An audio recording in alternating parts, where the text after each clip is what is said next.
Good morning, everybody. This is Wednesday, October the 28th, 2020. Um, and yesterday was 8 weeks post-op for VSG surgery.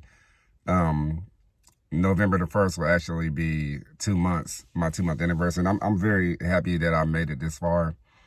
It was a real struggle in the beginning, as I talked about previously in other videos. It was a huge struggle, trying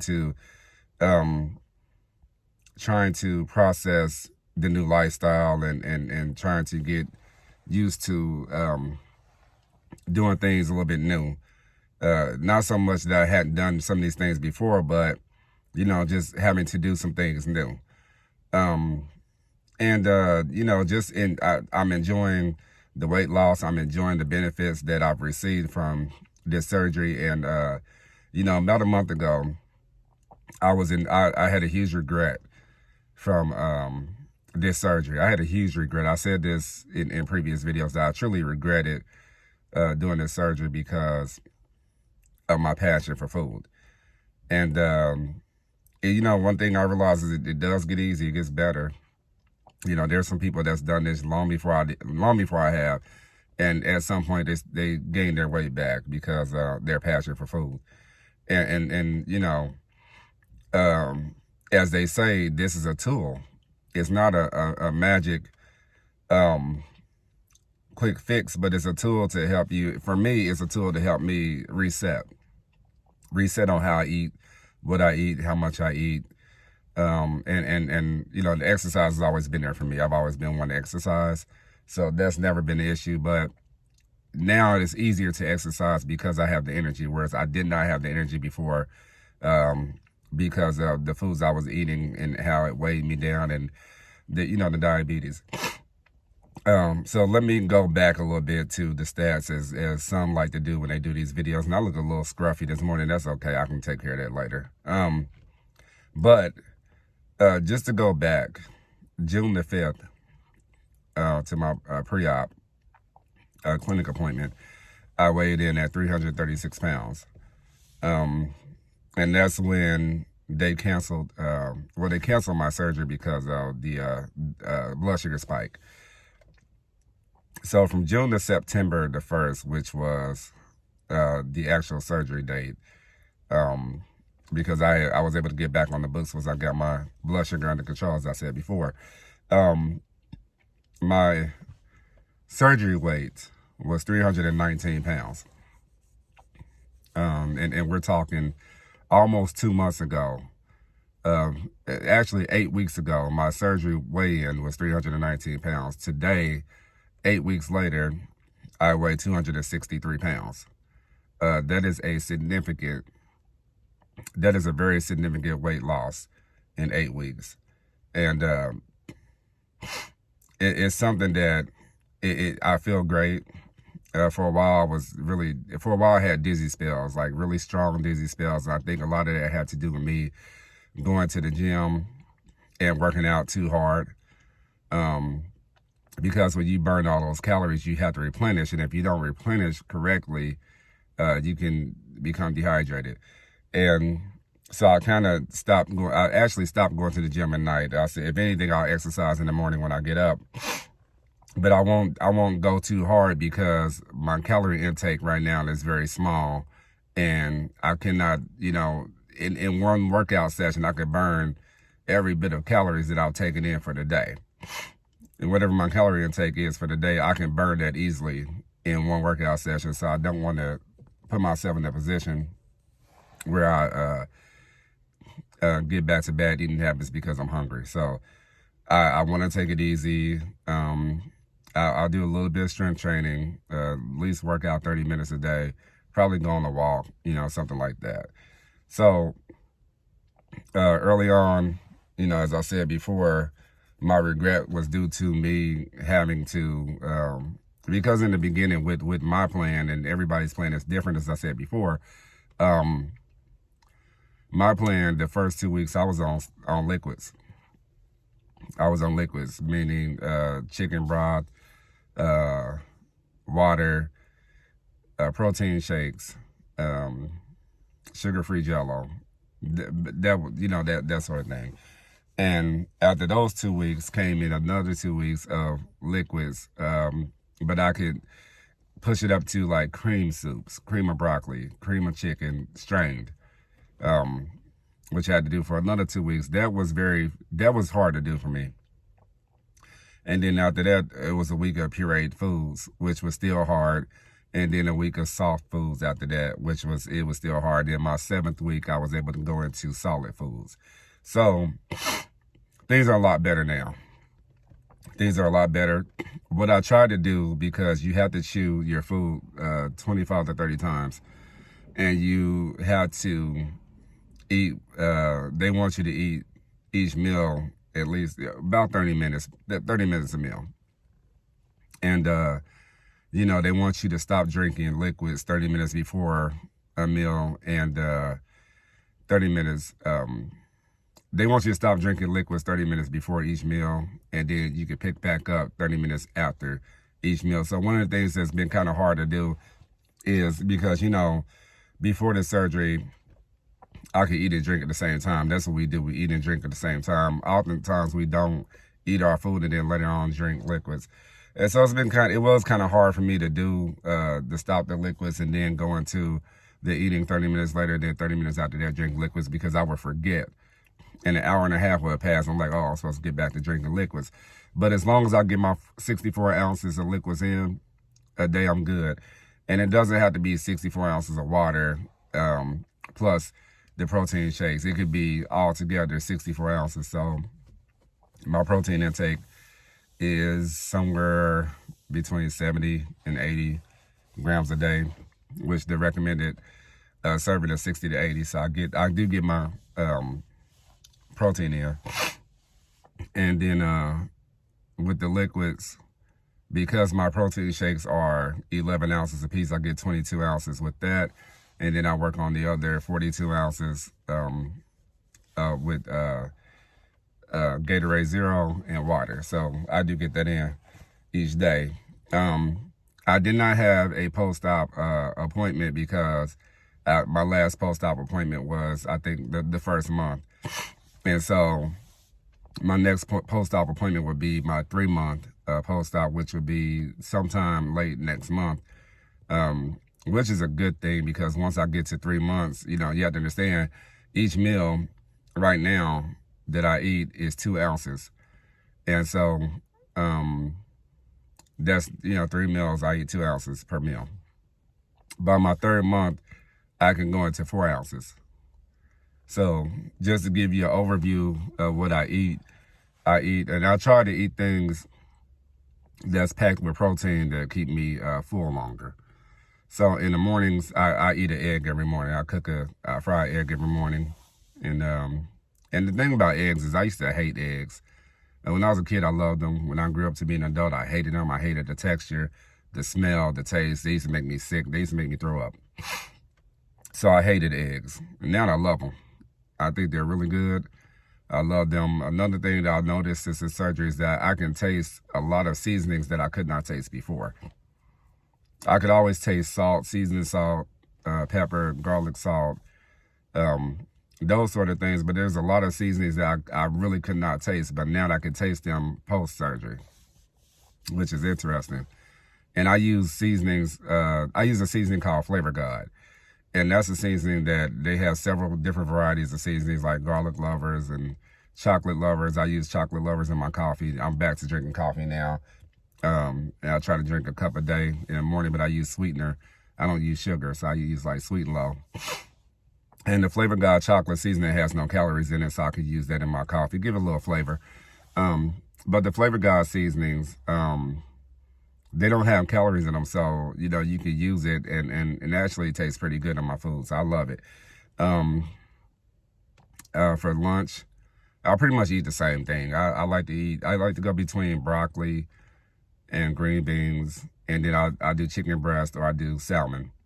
Chicken breast and salmon has a lot of protein in it, and I try to eat foods that I can chew for a great deal of time. Like chicken breast, I can chew it, because you don't want foods that are so soft that it's hard to chew 25 to 30 times and you eat fast. I try not to eat too fast, even though at work sometimes I have to because there's so much going on. But at home, I try to keep it between 25 and 30 minutes per meal, at least. And I woke up this morning feeling great. I haven't really, a lot of people that I know have not seen me in a very long time, so they don't know that I've had the surgery. They don't know that I lost all this weight. I'm waiting to get to my target weight. My target weight, and I try not to be, and it's not that it's being far-fetched because I'll get there, but I wanted to, in the beginning, I wanted to lose 100 pounds. So when I was 336, I'm sorry. When I was 336, I kept saying I want to lose 100 pounds. I want to get down to 236. Truthfully speaking, my target weight is 200 pounds. My ideal weight is 175 pounds. I've been 175 pounds before, so I remember being that small. And I was very self-conscious about being 175 pounds, even a little bit, smaller than that. I was very self-conscious about being skinny. And I used to wear clothes that were, maybe 3-4 sizes too big because I did not want to reveal my size. And I don't quite know why I was self-conscious about being skinny. But a friend of mine used to call me skinny bastard all the time. He used to tease me a lot. And I decided to put on weight because I felt like people would stop paying attention.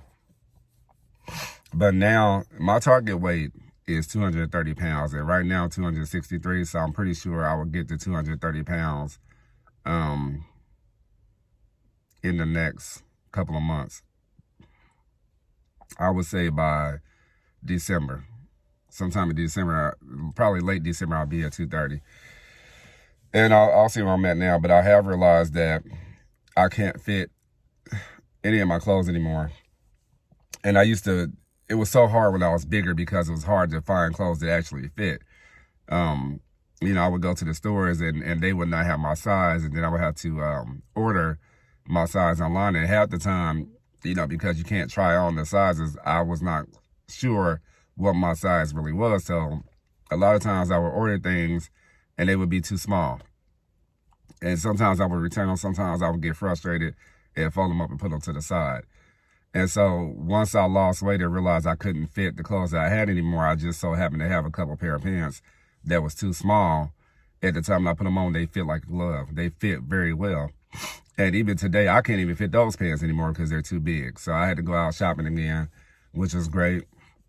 I was able to buy clothes that fit me, that actually looked good on me, that made me feel good, that I was able to rock. And so I'm just looking forward to the next phase of, continual weight loss and being able to buy new clothes and being able to, look good in my clothes.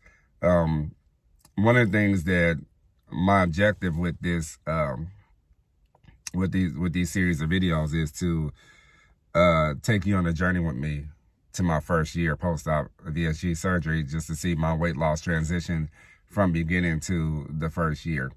I think it's very important for me to document this journey so that I can remind myself of where I was, a year ago, 6 months ago, 3 months ago, so on and so forth. And just remind myself that I got here because of my passion for food and what I allowed it to do to me, health-wise, and where I don't want to go or don't want to end up later on in life. I think that, you should be able to look good. As you get older, you should be able to look good. You should be able to age well.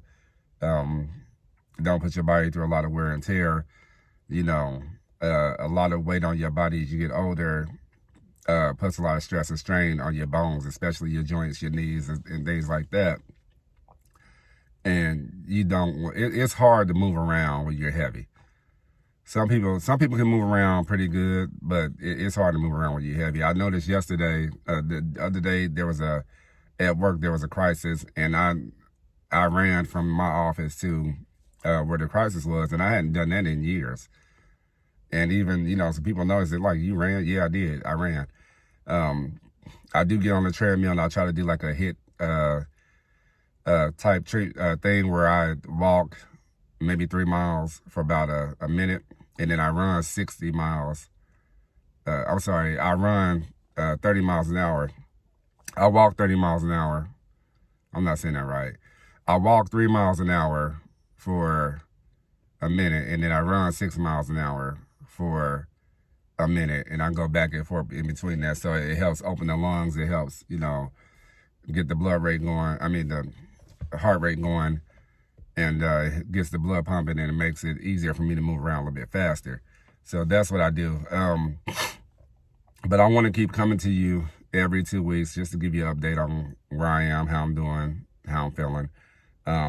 As far as food goes, things have become a lot easier to deal with. Once in a while I do. Well, I have had like a chicken wing, because that's really all I can eat in one setting. I did have a little bit of KFC one time, but I made sure that I portioned it, like the mashed potatoes, I portioned it to 1 ounce, and I portioned the chicken to 1 ounce, and I ate it like that. I didn't eat the whole meal. I don't want to put myself in a position where I'm overindulging, because that's what got me where I was at first. And so I've been doing really well on portion control. I've been doing really well on trying to eat healthy and not stepping into the bad habits that got me where I was at one point in time. So yeah, I try to make sure that, and I can eat anything at this point, but I try to make sure that I eat things that are rich or high in protein, like meat, and I try to eat vegetables. And I know that Thanksgiving, one of the hardest things about this time of the year is Thanksgiving is coming up next month, and I normally cook Thanksgiving dinner in my house. For the last 2-3 years, I've cooked a huge meal. And it usually takes me 2 to 3 days in preparation to get to the day where all the food is sitting on the counters in the stove.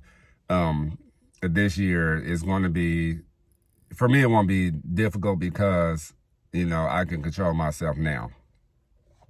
But it'd be hard to sit around the table with people who will be eating, and I won't really be able to eat like they eat. I'll be probably eating. My meal would probably be 2 ounces, so it'd probably be like turkey, and just, something like that, turkey and maybe some asparagus or something. That's for me, that's fine. I can handle that, because my ultimate goal is to look good, and feel good, and not feel good by eating foods that I should not be eating, or later on down the road I can eat a little bit of it. So my goal is to look good and feel good. So that's where I'm at. And that's all I have to give thanks for, is that I had a life-saving surgery, and I'm able to discipline myself and get myself together since that surgery. So that's what I'm very happy about. People around me have noticed it. They, tell me how good I look, and I've lost so much weight, and they tell me this a lot. They don't, and I've never been one to indulge in compliments. I didn't like compliments. I don't like people giving me compliments. I don't like being on the spotlight. I don't like being the center of attention. And so normally when somebody gives a compliment, I brush it off, or I shy away from it, or change the subject. But I stopped doing that. And I'm glad that they're not overindulging in the compliments, but people are saying, hey, you look smaller. Some people don't even know that I had the surgery. They knew I went away for about a month from work and came back a little bit smaller, and been getting smaller ever since. And people are commenting on that. And I don't have no problem telling people how I got here, because like I say, people make comments all the time, well, you don't need to get surgery. You just need to stop eating so much. You need to exercise. It's deeper than that. If you're wanting to get this surgery, don't let anybody discourage you by telling you something ignorant like that. Do your research, because as I said before, what caused me to get this surgery was major health issues. And I really suffered some things early on before I got this surgery, and now I feel greater now. So you're considering this, start thinking about your relationship with food, and how that's going to be affected post-surgery, and what you need to do to bring yourself to a situation where you get your passion with food under control, because the surgery is going to help you figure out the surgery is going to help you reset and develop a new relationship with food. But what you don't want to do is you don't want to have the surgery, lose weight, and I lost all this weight, and then when you can go back to eating those things that you were eating before, you decide, oh, let me go and chow down. Let me get a Big Mac, some fries, and no, don't do that. That's a lot of empty calories, a lot of fat, a lot of grease, and I'm very conscious now about cholesterol, sodium, high blood pressure, diabetes, sugar, all that stuff. You know, carbohydrates and sugar are two of the things that I really chill on nowadays. I don't do sugar at all. I haven't done sugar since the surgery, and that's not something that I really get into. Carbohydrates I've had a little bit here and there, but I'm really trying to just be careful about all of that stuff. And so if you have any questions, like I said before, about this, the procedure, the process, getting approved, the process, going into a pre-op, and what happens post-op, and just some little tips here and there, you know, respond. Send me a message, send me a question, I'll respond.